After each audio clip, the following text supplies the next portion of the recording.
سانپ کے لاکے ہو سکتے ہیں یا ایک مائنڈ سیٹ ہو سکتا ہے، وہ ہم سمجھتے ہیں کہ یہ ایسے ہے. اور دوسری طرف جو ہے ہم سمجھتے ہیں کہ یہ جو مذہبی لوگ ہوتے ہیں یہ خود بڑے دقیانوس قسم کے لوگ ہوتے ہیں، یہ پرانی سوچوں کے لوگ. تو یہ جو رویہ ہے یہ ہمارے تعلیمی اداروں میں بھی آیا ہے. اور اگر میں اس کو سماجی لحاظ سے یا سیاسی لحاظ سے یا عالمی لحاظ سے دیکھوں تو یہ رویہ جو ہے 9/11 کے بعد آہستہ آہستہ ہمارے تعلیمی اداروں میں آیا ہے کہ ایک طرف تو ہم پر یورپی جو ثقافت تھی اس کی یلغار ہوئی ہے.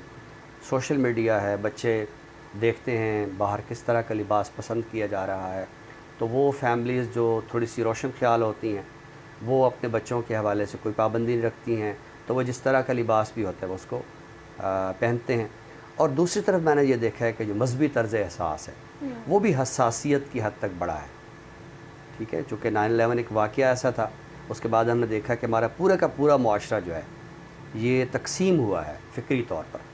ہمارا معاشرہ اب یکساں نہیں رہا، ایک جیسی فکر والا جس کے اندر جو توازن ہوتا ہے وہ نہیں رہا. تو وہ جو ایک فکری طور پر تضاد ہمارے پورے معاشرے میں آیا ہے کہ ایک طرف روشن خیال لوگ یا ترقی پسند لوگ یا وہ جو ٹرم ابھی میں نے سوشل میڈیا کی بتائی ہے لبرل، تو وہ ذرا اور ایکسٹریم پہ چلے گئے ہیں، اور جو مذہبی حساسیت رکھنے والے لوگ ہیں وہ اور ایکسٹریم پہ چلے گئے ہیں. اب یہ جو میں نے لفظ ایکسٹریم بولا ہے تو ہم عموماً انتہا پسندی جو ہے اسے ہم مذہبی زاویے سے دیکھتے ہیں. ہم یہ سمجھتے ہیں کہ وہ شخص جو بم دھماکہ کرتا ہے یا فائرنگ کرتا ہے یا اس طرح کے جلسے جلوس میں تشدد رویہ رکھتا ہے تو وہ انتہا پسند ہوتا ہے. نہیں، ایسا نہیں ہے. انتہا پسندی دونوں طرف آئی ہے.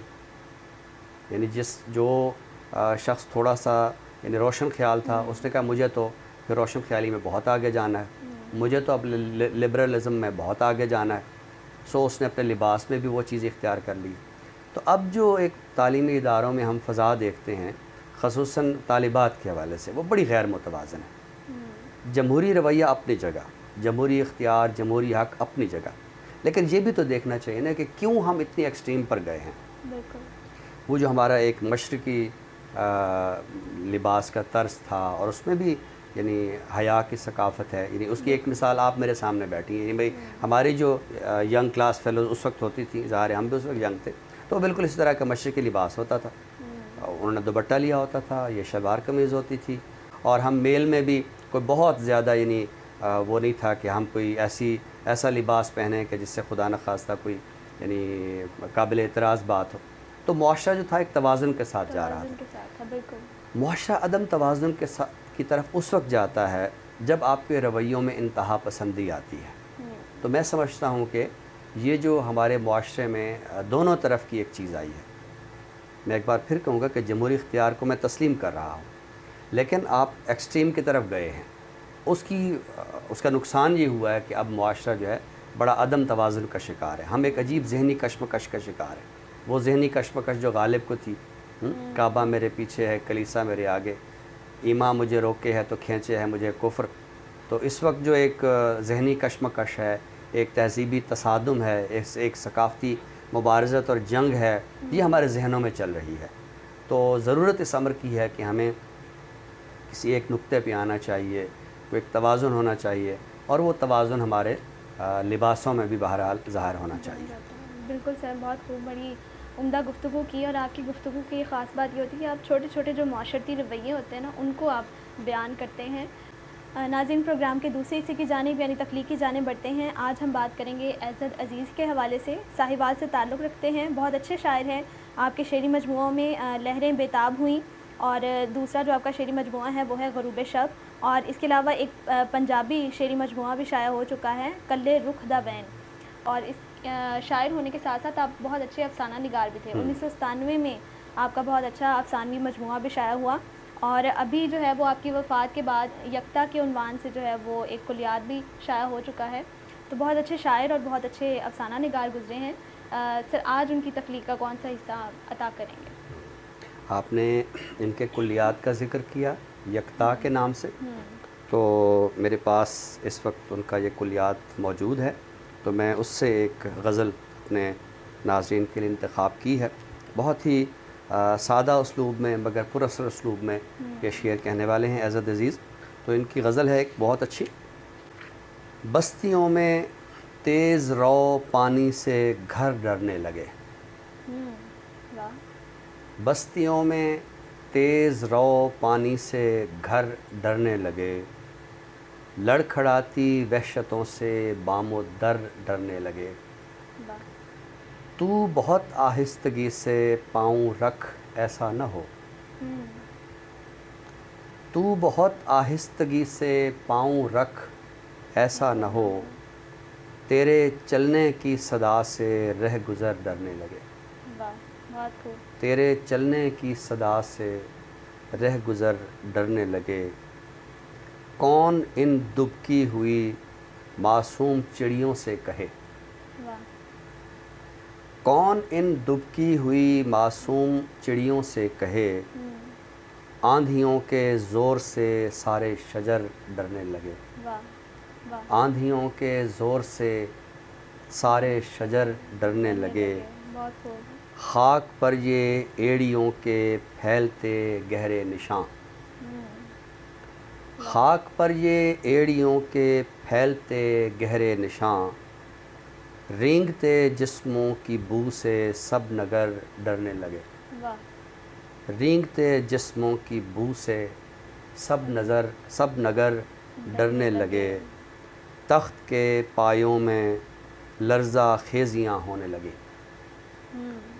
تخت کے پایوں میں لرزہ خیزیاں ہونے لگیں، تاج پر سجتے ہوئے سیمی گہر ڈرنے لگے، تاج پر سجتے ہوئے سیمی گہر ڈرنے لگے، بہت خوب، دم دیا جہد مسلسل نے نظر چھلنی ہوئی، واہ، دم دیا جہد مسلسل نے نظر چھلنی ہوئی، منزلوں کی گرد سے اہل سفر ڈرنے لگے، بستیوں میں تیز رو پانی سے گھر ڈرنے لگے، بہت خوب، لڑکھڑاتی وحشتوں سے بام و در ڈرنے لگے۔ رہنے لگے، بہت خوب سر، بہت عمدہ غزل آپ نے عطا کی۔ ناظرین، پروگرام کے آخری حصے کی جانب یعنی کتاب کے تعارف کی جانب بڑھتے ہیں، تو سر آج کون سی کتاب ہم پیش کریں گے؟ آج ہم جس کتاب کا تعارف پیش کر رہے ہیں یہ جدید فکشن کی تفہیم کے سلسلے میں بہت اہم ہے۔ ہمارے عہد کے ایک بہت اچھے افسانہ نگار نیر مسعود ہیں، اور نیر مسعود کا جو افسانہ لکھنے کا ایک انداز ہے وہ بڑا مختلف ہے۔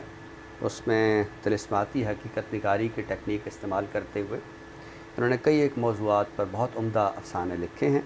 تو نیر مسعود تشکیلی قرت یہ ان کے افسانوں کا تجزیاتی مطالعہ ہے، اور اس کے مرتب ہیں ڈاکٹر اسد عباس۔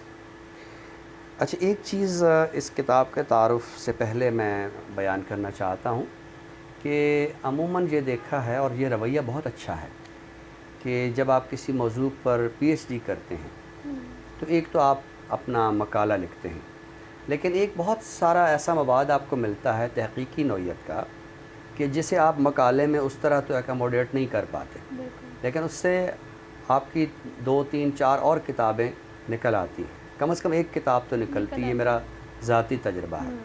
تو اسد عباس نے چونکہ نیر مسعود پہ اپنا ڈاکٹریٹ کا مقالہ لکھا ہے، تو ان اپنا مقالہ لکھنے کے دوران میں جو انہیں افسانوں کے تجزیات ملے تو یہ انہوں نے ایک کتاب میں جمع کیے ہیں۔ تو یہ میں سمجھتا ہوں کہ ایسے ناقدین کے تجزیے ہیں کہ جن سے ہم سمجھ سکتے ہیں کہ نیر مسعود کس ٹیکنیک کے ساتھ افسانہ لکھتے تھے، وہ اپنی فکر کی ترسیل کس انداز میں کرتے تھے۔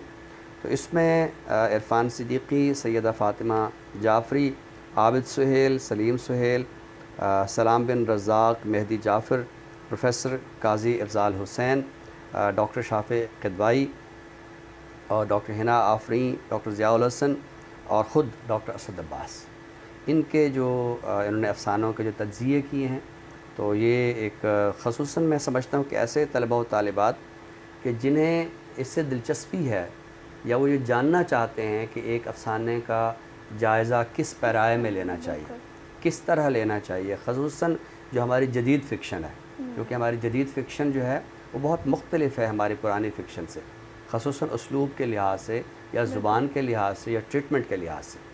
تو نیر مسعود چونکہ ہمارے ایسے افسانہ نگاروں میں ہیں جو جدید فکشن میں ان کا شمار ہوتا ہے، نئی ٹیکنیک سے افسانہ لکھتے ہیں، تو ہمارے وہ طلبہ و طالبات یا قارئین یا افسانے سے دلچسپی رکھنے والے احباب کہ جو یہ جاننا چاہتے ہیں کہ افسانے کا جائزہ کیسے لیا جانا چاہیے اور نیر مسعود کے فکر اور اسلوب سے ان کی دلچسپی ہے، تو وہ یہ کتاب لازماً دیکھیں۔ نیر مسعود تشکیل کیرت، مرتب ہیں ڈاکٹر اسد عباس۔ بہت خوبصورت، ہمیشہ کی طرح منفرد کتاب، اور کتاب کے تعارف سے مجھے اندازہ ہوا کہ یہ کتاب میرے لیے بھی بڑی مفید ہے۔ آپ بھی ضرور مطالعہ کیجیے گا، یقیناً مستفید ہوں گے۔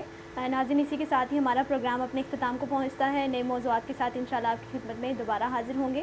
تب تک کے لیے اپنی میزبان حورین تبسم اور ڈاکٹر طارق ہاشمی صاحب کو دیجیے اجازت۔ اللہ حافظ۔ اللہ حافظ۔